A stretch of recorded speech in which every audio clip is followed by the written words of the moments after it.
तो दोस्तों OTR यानी वन टाइम रजिस्ट्रेशन को लेके आप सबके लिए एक लेटेस्ट अपडेट है। और लेटेस्ट अपडेट ये है one time registration lifetime validity. जी हां, अब इसको समझने के लिए तो वीडियो आपको कंप्लीट है वो देखना पड़ेगा। ये जो वीडियो है उन सभी साथियों के लिए खास होने वाली है जो अपने राजस्थान में किसी भी प्रतियोगिता परीक्षा के लिए आवेदन फॉर्म भरने जा रहे हैं। डिटेल के साथ पूरी कहानी से आपको रूबरू कराऊंगा। मेरे साथ है वो आप बने रहिए। नमस्कार साथियों, मैं हूं आपका अपना साथी राज गुरजी और आप देख रहे हैं राज गुरजी एडू यूट्यूब चैनल। तो दोस्तों, जैसा कि आप सभी को पता है कि अपने राजस्थान में जितने भी भर्ती बोर्ड जैसे RPSC है, RSSB है, इन भर्ती बोर्ड के द्वारा किसी भी विभाग के लिए कोई भी वैकेंसी या फिर भर्ती के लिए आवेदन फॉर्म निकाले जाते हैं तो हमें SSO ID के द्वारा फॉर्म भरना पड़ता है, जो रिक्रूटमेंट पोर्टल होता है उसकी मदद से, जिसके बारे में आप अच्छी तरह से जानते हैं। लेकिन जब भी हम आवेदन फॉर्म भरते हैं तो सबसे पहले हमें OTR करना पड़ता है, यानी वन टाइम रजिस्ट्रेशन। और सभी साथियों ने लगभग है OTR का रजिस्ट्रेशन है वो कर भी लिया है। लेकिन ये जानकारी देने के लिए मैं वीडियो नहीं बना रहा हूं। वीडियो मैं इसलिए बना रहा हूं कि यहां पे देखिए जो OTR की वैलिडिटी है वो राजस्थान सरकार के द्वारा लाइफ टाइम कर दी है, यानी one time registration lifetime validity. अब इसको समझिएगा दोस्तों, अक्सर क्या हुआ करता था कि देखिए जब भी हम कोई भी जो भर्ती है उसका आवेदन फॉर्म भरते थे तो प्रत्येक भर्ती के लिए हमें आवेदन शुल्क है वो कैटेगरी के अनुसार अलग अलग हर बार देना पड़ता था। 600 है, 450, 350 है, 200, 250, जितने भी हर बार देना पड़ता था। यानी हम साल के अंदर यदि 10 प्रतियोगिता परीक्षा के आवेदन फॉर्म भरते हैं तो हमें 10 बार पैसा है राजस्थान सरकार को या भर्ती बोर्ड को वो चुकाना पड़ता था। लेकिन आपको यहां पे बताना चाहूंगा कि इस बार गहलोत सरकार ने एक बड़ी घोषणा की थी कि जो भी भर्ती बोर्ड की प्रतियोगिता परीक्षा होंगी उनके लिए बार बार आपको पेमेंट करने की आवश्यकता नहीं है। केवल एक बार ही आपको OTR के लिए पेमेंट करना पड़ेगा और एक बार पेमेंट करने के बाद आप लाइफ टाइम कितने भी राजस्थान सरकार के जो भर्ती बोर्ड हैं या डिपार्टमेंट हैं, जो भी भर्तियां निकाली जाती हैं, कितने भी आप फ्री में आवेदन फॉर्म है वो भर सकते हैं। अब ये जो लाइफ टाइम वैलिडिटी है इसको लेके हमारे काफी सारे जो साथी हैं वो बड़े ही कंफ्यूज रहते हैं। कंफ्यूज इसलिए हैं क्योंकि आपको भी पता है कि फिलहाल यहाँ पे जो भर्ती बोर्ड है उनके द्वारा कई भर्तियां निकाली गई हैं, आवेदन फॉर्म शुरू हो रखे। अब जैसे वो आवेदन फॉर्म भरते हैं, अप्लाई पे क्लिक करते हैं तो भैया वहां पे वो बोल रहा है कि भैया अपनी प्रोफाइल है वो अपडेट कीजिएगा, पेमेंट है वो कीजिएगा। अब ये माजना है, कुछ एक को तो समझ में आ जाता है, कुछ एक को समझ में वो नहीं आता है। हालांकि मेरे द्वारा जो आवेदन फॉर्म भर के बताए गए थे उनमें ये जानकारी दी गई थी। अब इसका मतलब ये है कि सबसे पहले तो आपके जो OTR है उस OTR के माध्यम से आपको लाइफ टाइम के लिए पेमेंट करना पड़ेगा। अब यहां पे पेमेंट दो तरीके से दोस्तों, यहां पे सबसे बड़ी गलती होती है, यहां पे मेरे पास बहुत सारे मेल्स आ रहे हैं इसको लेके। गलती ये हो रही है कि यहां पे देखिए दो कैटेगरी रखी गई, एक तो रिजर्व कैटेगरी रखी गई है, एक अनरिजर्व कैटेगरी है वो रखी गई है।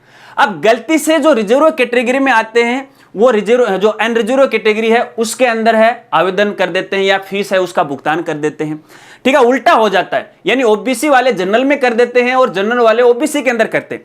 अब जैसे हमने इसका पेमेंट सक्सेसफुली किया और करते ही हमारी कैटेगरी चेंज हो जाती है, यानी हमारी जो कैटेगरी है वो ओरिजिनल तो OBC है फॉर एग्जाम्पल, और भैया हमने यहाँ पे अनरिजर्व कैटेगरी के लिए पेमेंट कर दिया तो ऑटोमेटिक वहां पे जनरल कैटेगरी हो जाती है। तो फिलहाल की स्थिति में ये बहुत बड़ी समस्या बन गई है।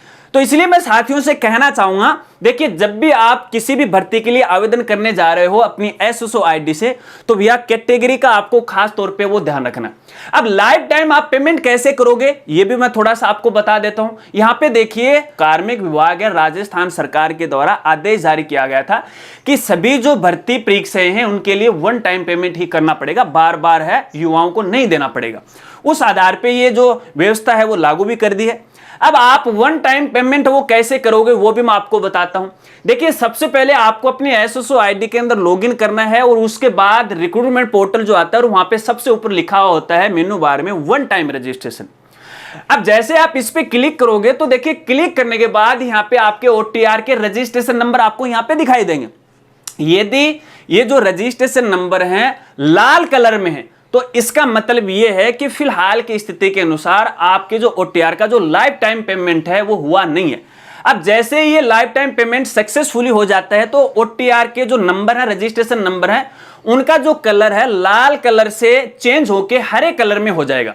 अब जिनका कलर हरा है उसका मतलब है कि आपको यहां पे दोबारा पेमेंट करने की आवश्यकता नहीं है, आप एक बार पहले कर चुके हो। अब यहां पे देखिए, जैसे आप OTR में जाओगे नीचे आपको पे फीस का ऑप्शन मिलेगा और पे फीस पे क्लिक करने के बाद सबसे पहले आपकी कैटेगरी के बारे में आपसे यहां पे पूछा जाएगा।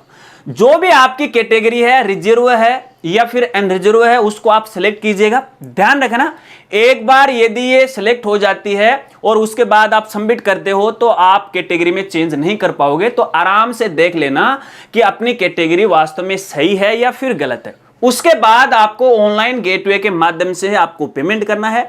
जब आपका पेमेंट सक्सेसफुली हो जाता है तो उसके बाद वापस आपको रिक्रूटमेंट पोर्टल पे आना, या पोर्टल वैसे ही ऑटोमेटिक रीडायरेक्ट हो जाएगा और यहां पे वन टाइम रजिस्ट्रेशन की लाइफ टाइम वैलिडिटी की जो रिसीट है वो आपको देखने को मिल जाएगी।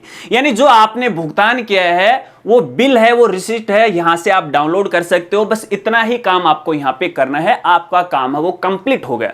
बस एक बार ये शुल्क है आपको यहां पे देना है और उसके बाद जिस भी भर्ती के लिए आप आवेदन करोगे वो बिल्कुल फ्री ऑफ कॉस्ट है वो किया जाएगा। अक्सर अब तक ऐसा हुआ करता था कि भैया जब भी हम फाइनल फॉर्म सबमिट करते थे तो सबमिट करने के बाद लास्ट में हमें पेमेंट करना पड़ता था, लेकिन भैया अब लास्ट में पेमेंट करने की आपको कोई आवश्यकता नहीं है, क्योंकि हर बार मैं मेरी पुरानी वीडियो में आपको बताया करता था कि जब भी पेमेंट सक्सेसफुली हो जाएगा तो जो अंगूठे का निशान नीचे की तरफ है जो कि रेड कलर का है वो भैया सक्सेसफुली होने के बाद ऊपर की तरफ हो जाएगा और ग्रीन कलर का हो जाएगा। अब ये अंगूठे वाला मसला यहां से हटा दिया गया है क्योंकि लाइफ टाइम वैलिडिटी है वो इसकी है वो कर दिए। अब दोस्तों यहां पे देखिए, काफी सारे साथियों के सामने एक बड़ी समस्या आ गई है कि जैसे ही वो अपने OTR में लाइफ टाइम पेमेंट करते हैं तो पेमेंट करने के बाद उनकी कैटेगरी में है वो गलती हो जाती है। हालांकि उनको ध्यान है वो पेमेंट करने के बाद वो लगता है।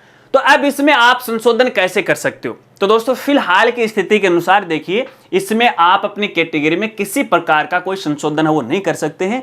हालांकि देखिए नई समस्या है और इस नई समस्या का समाधान तो जरूर होगा, लेकिन कब होगा इसकी कोई गारंटी नहीं है। क्योंकि देखिए कई बार क्या होता है कि पहले भी OTR के अंदर काफी सारे जो कैंडिडेट हैं उनकी गलती हुई थी, ठीक है ना, जैसे वो अपने नाम में, अपने DOB में। तो भर्ती बोर्ड क्या करता है कि उनको आवेदन फॉर्म भरवाने के बाद एक मौका देता है कि आप अपने OTR में है वो अपडेट कर सकते हो, और इसके लिए वो 500 रुपए का एक साधारण सा शुल्क है वो लेता है। तो यहाँ पे देखिए लाइफ टाइम पेमेंट करते समय आपकी कैटेगरी यहाँ पे चेंज हो गई है, तो इसके लिए भी विभाग है कोई ना कोई अपडेट है वो जरूर लेके आएगा। तो आप टेंशन है वो मत लीजिएगा, क्योंकि बहुत सारे जो साथी वो बार बार मुझे मेल कर रहे हैं कि राजगुरु जी हमने कैटेगरी गलत कर दी। तो अब इसका समाधान क्या है? तो देखिए यहाँ पे थोड़ा सा मैं आपको समाधान बता देता हूं। जो भर्ती जो रिक्रूटमेंट पोर्टल है, जो उनकी हेल्पलाइन नंबर है, ठीक है ना, उसको आपको यहाँ पे मेल करना है और जो भी हेल्पलाइन नंबर दिए गए हैं उन पे आपको यहाँ पे कॉल करना है। वैसे तो देखिए कॉल वो उठाएंगे नहीं, हालांकि वैसे भी जो संबंधित जो अधिकारी हैं उनको हमने यहाँ पे अवगत तो करवा दिया है, लेकिन वो इस पर स्पष्ट जवाब नहीं दे रहे हैं। तो बोल रहे हैं कि इस पर विचार विमर्श वो किया जाएगा। तो ऐसे में यदि आपकी भी यहाँ पे गलती होगी तो टेंशन नहीं लेना, आवेदन फॉर्म जैसा है वैसा का वैसा आप भर दीजिएगा, इसका समाधान बाद में हो जाएगा। क्योंकि बहुत सारे हमारे जो प्यारे प्यारे साथी हैं वो थोड़ा सा कंफ्यूज हो रखे कि यार मेरी तो कैटेगरी चेंज हो गई, अब जैसे रिजल्ट आएगा तो भैया मैं तो OBC कैटेगरी का था, यहाँ पे मुझे कोटा मिलने वाला था, मैं तो जनरल कैटेगरी में चला गया। हाँ भैया ये तो है, क्योंकि पोर्टल तो कैटेगरी के हिसाब से लेगा, लेकिन आपका फाइनल रिजल्ट आने से पहले है भर्ती जो बोर्ड है वो आवेदन फॉर्म को अपडेट करने का मौका है वो संबंधित कैंडिडेट को वो दिया जाता है। तो इस बात को आपको ध्यान रखना है। जैसे इस बारे में कोई नया अपडेट आएगा तो आने वाली वीडियो के अंदर मैं आपको इसकी जरूर जानकारी है वो देने वाला हूं। तो ये जो जानकारी है अपने दोस्तों के साथ वो जरूर शेयर कीजिएगा। अगर वीडियो जानकारी आपको अच्छी लगी हो तो वीडियो को लाइक करना और फिर कहूंगा दोस्तों के साथ वो शेयर कर देना। तो मिलते हैं फ्रेंड्स अगली एक नई वीडियो के साथ, तब तक के लिए जय हिंद, जय भारत।